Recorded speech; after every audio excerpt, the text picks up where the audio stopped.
portugueses estão a ler mais e um livro é sempre um presente que pode incluir na sua lista.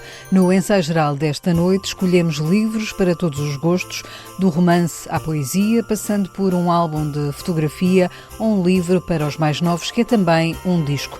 Ouça as escolhas do ensaio geral que agora começa.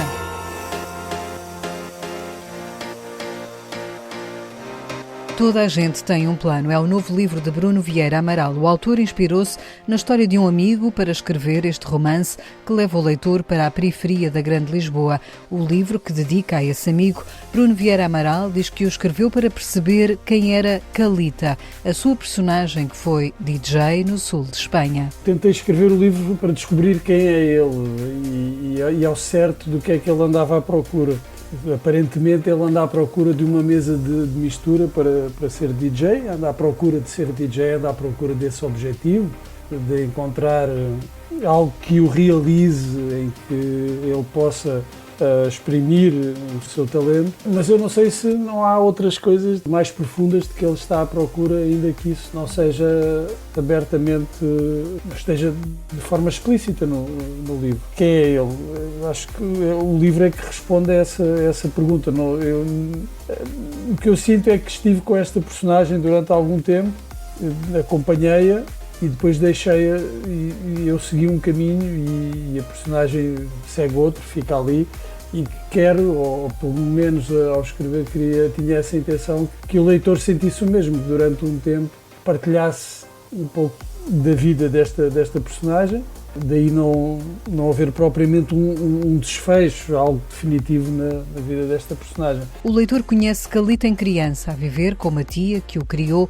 Também Bruno Vieira Amaral conheceu o seu amigo na infância e ao longo da vida foi-se cruzando com ele e vendo histórias que viria a escrever a surgirem à espera de ser trabalhadas. Fui reencontrando ao longo dos anos, nunca tive uma grande convivência com ele, mas fui reencontrando em diferentes ocasiões ao longo dos anos e que ele me contava sempre pedaços, parcelas da história dele e eu achava sempre que eram coisas inacreditáveis, encontros casuais, não foram planeados, e em que ele me contava um pouco daquilo que lhe tinha acontecido e do que lhe estava a acontecer e que me dizia: tens de escrever um livro sobre a minha vida. Mas isso, há muitas pessoas que dizem isso, ou eu conheço alguém que tem uma história que dava um livro. Só que no caso dele eu achei que ele tinha razão, eu achei que aquela história, algumas coisas daquela história eram suficientemente fortes para me levar a escrever um livro. Agora, eu quando digo isto, por vezes cria aquela ideia, uma ideia que eu tenho a certeza que é errada. Estava ali uma história à espera de ser colhida e que eu cheguei lá e colhi a história que estava pronta para ser colhida e bastou vertê-la para o livro. Ora, isso não é nada assim, porque o que está ali não é um fruto pronto a ser colhido. Para fazer uma analogia próxima, o que está ali é uma semente de qualquer coisa que depois é preciso plantar, é preciso regar e é preciso cuidar dela e o que nasce dessa semente, então é o romance. Toda a gente tem um plano, é recheado de descrições escritas de forma torrencial, com um ritmo vertiginoso, onde o autor coloca a sua personagem num contexto social pobre, onde o racismo marca a vida e onde a vida cabe dentro de uma barraca. Não é possível compreender esta personagem sem compreender esse contexto, não é? Seja o contexto social, seja o contexto geográfico, seja o contexto racial. A personagem é isso tudo e eu tenho que chegar a essas diferentes dimensões para me aproximar da verdade desta personagem. Se isso não estiver lá, se não estiver as condições em que ele foi criado, com quem é que ele foi criado, a forma como ele era visto pelos outros em diferentes momentos da vida, a forma como ele desenvolveu amizades e se afastou delas, como ele desenvolveu também o talento que tinha para a dança, os sítios onde foi parar. Se isso não estivesse presente, a personagem estaria amputada, seria incompleta. Eu preciso disso para chegar à verdade da personagem, mas o que me interessa é essa verdade da personagem. Para chegar a essa verdade eu preciso de perceber tudo isto, que são lugares que a mim também me dizem muito e que eu conheço bem, e também sei o efeito que estes lugares, para o bem e para o mal, têm na construção da identidade.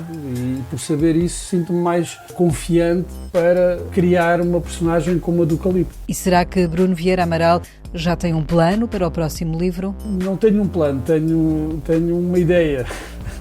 planos são perigosos. Para este livro, por exemplo, eu tinha esta ideia e nunca desenhei um plano. Fui descobrindo o livro e a personagem à medida que ia escrevendo. Tinha uma ideia, tinha uma noção de onde queria chegar. Não tinha um plano meticulosamente delineado para chegar onde cheguei. E agora é o mesmo. Tenho algumas ideias, não tenho só uma, tenho algumas ideias, mas eu gosto também de me deixar levar no processo da escrita. Ou seja, os planos são bons na medida em que nos desviamos deles depois. Toda a gente tem um plano é o novo romance de Bruno Vieira Amaral, editado pela Quetzal.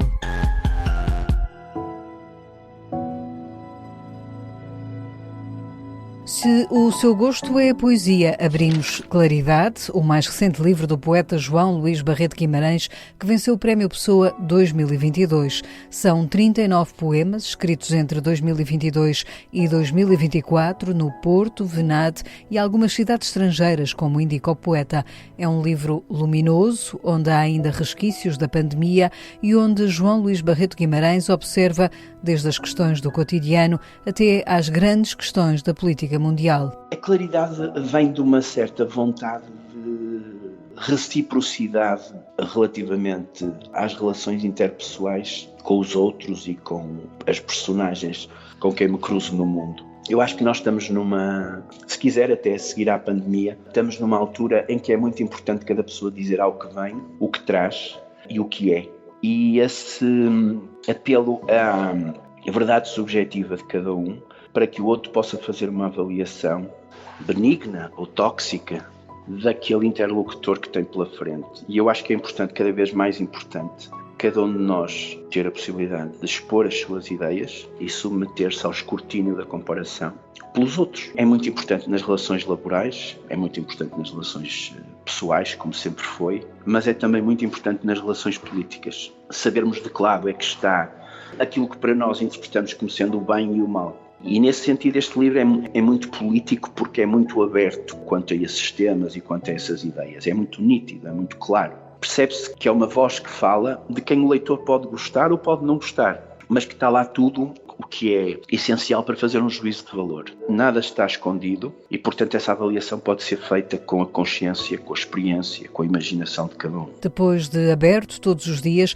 João Luís Barreto Guimarães mostra como é um poeta do seu tempo. Exemplo disso é o poema Pelo Fim do Dia, onde tanto fala de tarefas domésticas como do conflito no Médio Oriente. O círculo de cada um de nós não é tanto essa bolha de que se fala, mas é uma realidade muito mais ampla. De tal forma que quando organizamos o nosso pequeno mundo e as nossas tarefas domésticas e laborais, afetivas e interrelacionais, estamos também de alguma forma a contribuir para esse bater de asas da borboleta que se projeta noutras partes do mundo. Quem sabe um dia não seremos chamados a um desses cargos e já levamos um modo de fazer que podemos aplicar de uma forma mais global. Ou seja, o que fazemos no detalhe é sempre extraordinariamente importante para o resultado global. E daí que seja possível relacionar a forma como se arrumam os talheres na máquina com aquilo que seria a nossa atitude se pudéssemos ter uma ação mais direta sobre os grandes conflitos que se passam fora de casa, fora da cidade e fora do país. Claridade, de João Luís Barreto Guimarães, é um livro editado pela Quetzal.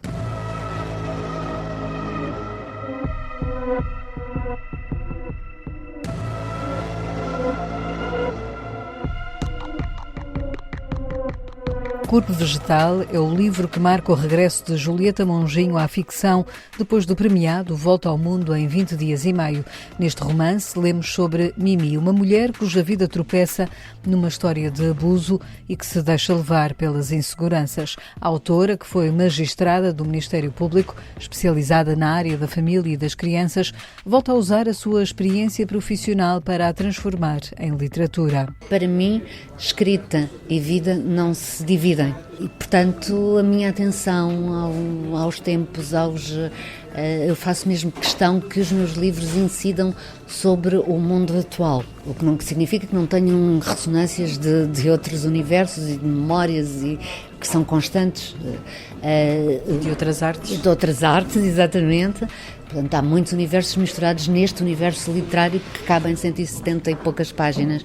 Faço questão de que se misture muito, quer a minha, quer a vida dos leitores, para que também possa ser qualquer coisa de ativo, de um livro agir. O livro não ser só um objeto para ler e pôr de lado, que nos faça impelir para lê-lo e agir com ele e através dele. E que história conta Julieta Monjinho em Corpo Vegetal? Quis, sobretudo, incidir o tema dos direitos da igualdade da mulher, no caso, contando um episódio de violência sexual, mas o livro é muito mais do que isso, não se fica... digamos que é o fio narrativo condutor, mas através dele há muitas outras realidades para as quais olharmos. A minha natural vontade de escrever é uma mistura de muitas coisas, não só as artes, como falou, mas no caso também a imigração, temas muito atuais que eu não trato por dever, por ser militante do que quer que seja, não vejo a escrita como panfletária, não tenho nada a ver com isso e nunca descuro a complexidade, que não significa dificuldade, em função do tema. Corpo Vegetal, o novo romance de Julieta Monjinho, está editado pela Porto Editora.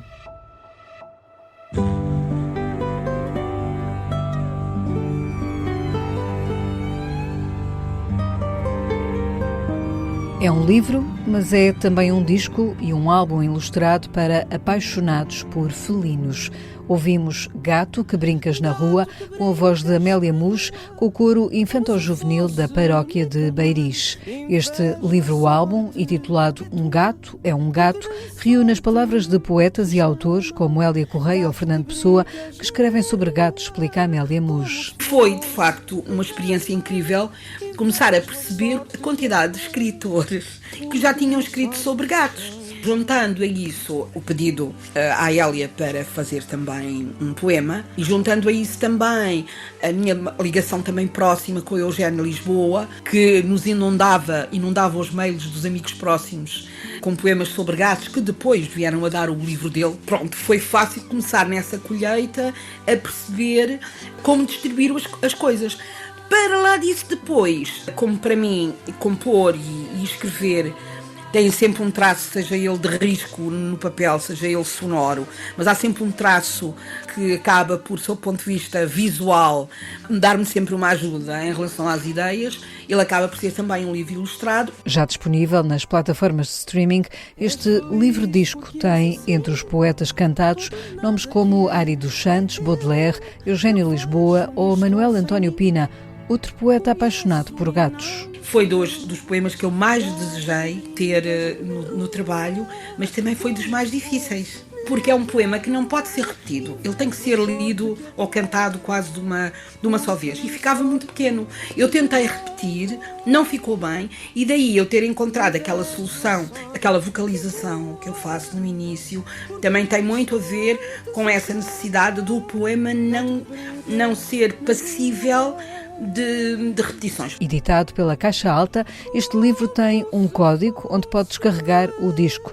As ilustrações são também da cantora Amélia Mus.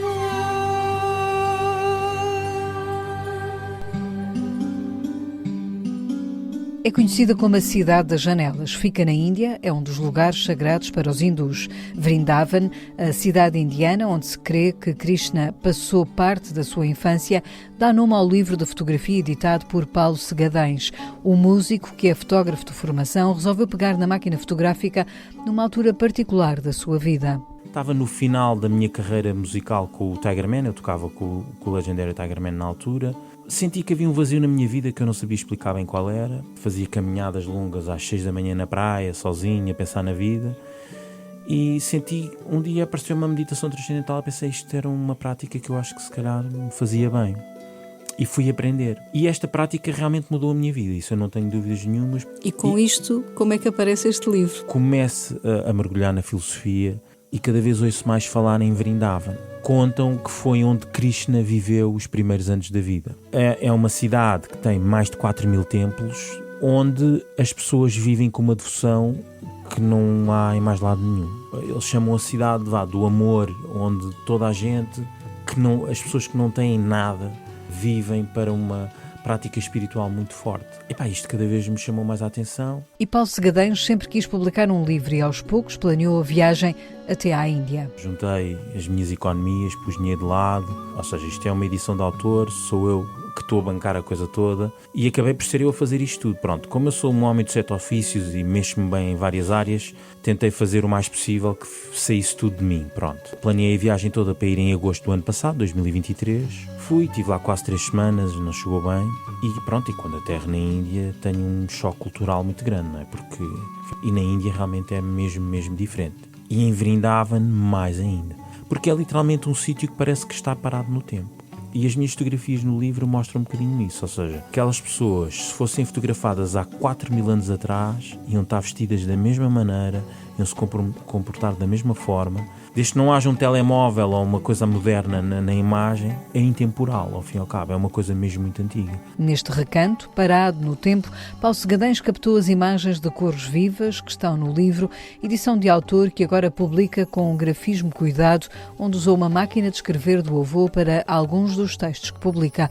No terreno, teve a ajuda de uma guia para comunicar e fotografar. São 200 e poucas fotografias e eu tirei muitas mais. Portanto, eu não sei ao certo quantas foram. Nestes sítios, ainda para mais, que são tão fotogénicos, são tão diferentes, não é? Uma pessoa de olhos fechados aponta à câmara e faz uma fotografia. E eu tentei ser um bocadinho comedido, não é? Eu percebi claramente que havia coisas específicas que eu queria fotografar. As pessoas, as paisagens e os templos. Eu não tinha uma ideia inicial de fazer um livro espiritual, na verdade. Eu pensei, vou fazer um livro de fotografia, as melhores fotografias que eu souber tirar. Mas ao fim do primeiro dia percebi, isto é um livro espiritual, não é um livro de fotografia. Ou seja, é um mix, na verdade. Fui fotografando todos os dias, a dificuldade que eu tive foi reduzida porque eu tinha a Lila, era o nome da minha guia. Fui muito compacto, levava uma mochila com o essencial, tinha uma pequena luz para poder fazer estes retratos. Ela ajudou-me imenso, que segurava-me na luz.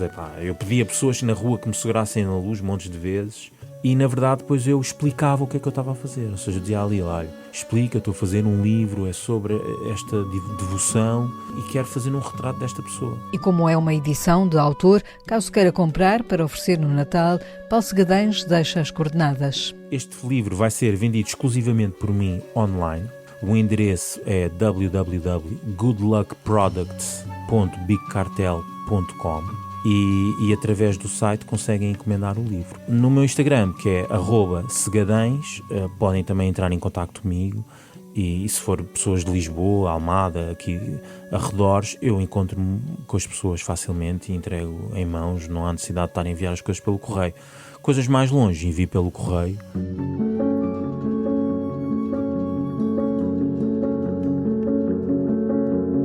Para quem gosta de património, uma sugestão de um livro sobre o Mosteiro da Batalha que acaba de ser lançado. Luís Mouzinho de Albuquerque e o restauro do Mosteiro da Batalha no século XIX é uma obra que dá a conhecer a empreitada de recuperação pensada para aquele monumento classificado como Património Mundial da Unesco. A obra documenta o restauro pioneiro de 1840 a 1843, explica Clara Moura Soares, que assina a introdução. Este livro é o testemunho na primeira pessoa feito por Luís Mouzinho de Albuquerque, que foi o responsável pelo restauro do Mosteiro da Batalha durante alguns anos do século XIX, entre 1840 e 1843, e ele escreve uma memória que ele intitulou Memória Inédita acerca do edifício monumental da Batalha, onde narra todos os procedimentos, todas as questões envolvidas no processo da intervenção no monumento, os grandes desafios que enfrentou para restaurar este monumento tão celebrizado nacionalmente, mas também tão valorizado internacionalmente já naquela época. Numa edição bilingue que conta com o apoio mecenático da Fundação Gáudio Magno de Maria e João Cortês de Lobão, este livro continua continua ainda hoje a ser ferramenta de trabalho para quem, tal como então Luís Mouzinho de Albuquerque, trabalha na conservação do Mosteiro da Batalha. Estamos diante de um edifício que em 1840 já se encontrava bastante danificado, sobretudo na sequência da extinção das ordens religiosas e com o consequente abandono, e portanto eram bastantes as zonas danificadas, os elementos decorativos também se encontravam bastante degradados e portanto a grande questão era como intervencionar este edifício, como trazer novamente a imagem original deste edifício com esta intervenção. A intervenção levada a cabo pelo Mouzinho ocupa apenas os 3 anos, entre 40 e 43, 1840 e 1843. Ele é afastado por questões políticas, mas a verdade é que esta memória inédita que ele nos deixa e que acaba por ser publicada já depois da sua morte por iniciativa da sua esposa, Dona Ana de Ataíde, ele vai dizer também aquilo que pretendia fazer ao longo do processo de conclusão do edifício que o tempo não lhe permitiu concluir.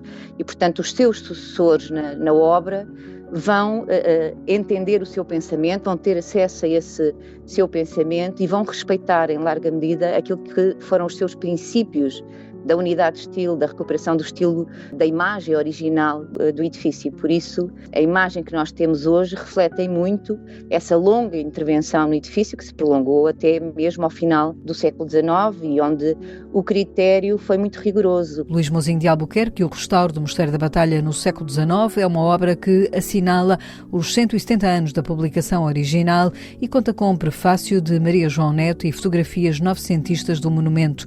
A edição é da Scribe.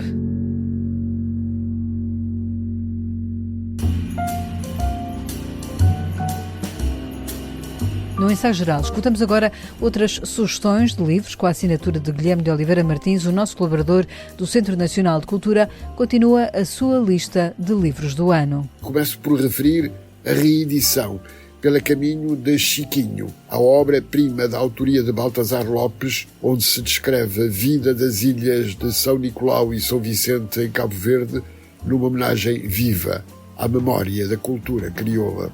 De Rui Conceiro, na Porto Editora, lemos Morro da Pena Ventosa, sobre o Porto Antigo, em que Beta se compromete a continuar a passar para a escrita os seus dias, como fazia antes para contar quase tudo à avó analfabeta. De Teolinda Gerção, temos na Porto Editora Autobiografia Não Escrita, de Marta Freud.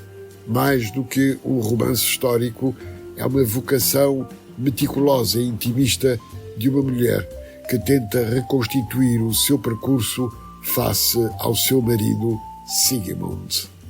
De Bruno Vieira Amaral, na Quetzal, toda a gente tem um plano. Em todas as etapas da vida, esteve perto da felicidade, mas houve sempre qualquer coisa que o impediu de lá chegar. O que a chama iluminou, de Afonso Cruz, na Companhia das Letras, é uma reflexão sobre o desaparecimento que passa pela ditadura de Pinochet e pelo saque às populações indígenas do Chile. De Luísa Costa Gomes, Visitar Amigos e Outros Contos, na Dom Quixote, constitui 13 narrativas que revisitam um Portugal a braços com o passado, o presente e o futuro do 25 de Abril. De Julieta Monjinho, na Porto Editora, Corpo Vegetal, dá-nos um corpo invadido, uma vida estilhaçada para uma mulher que terá de tomar uma decisão dramática. Um romance atualíssimo que suscita a reflexão séria. Patrícia Reis escreve na Contraponto A Desobediente, um retrato impressivo de Maria Teresa Horta, uma mulher desassombrada, que é uma presença fundamental na literatura da língua portuguesa contemporânea. Rui Castro escreve na Tinta da China O Ouvidor do Brasil, um conjunto de textos sobre Tom Jobim que nos dão uma espécie de biografia fundamental. E a finalizar, A Liberdade, de Angela Merkel, na Objetiva, o relato de uma vida no epicentro dos acontecimentos europeus e mundiais. e os votos de boas leituras, de um bom Natal e de feliz Ano Novo.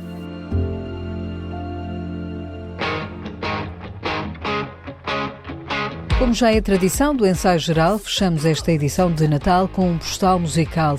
Desta vez, com uma versão diferente que acaba de ser lançada, é uma das músicas mais escutadas nesta quadra. Santa Claus is Coming to Town, aqui na versão moderna de Lady Gaga. É com ela que fechamos o Ensaio Geral, que teve sonorização de José Luís Moreira, votos de um Santo Natal. Marcamos encontro em 2025 com novas propostas culturais para si. Boa noite e boas festas.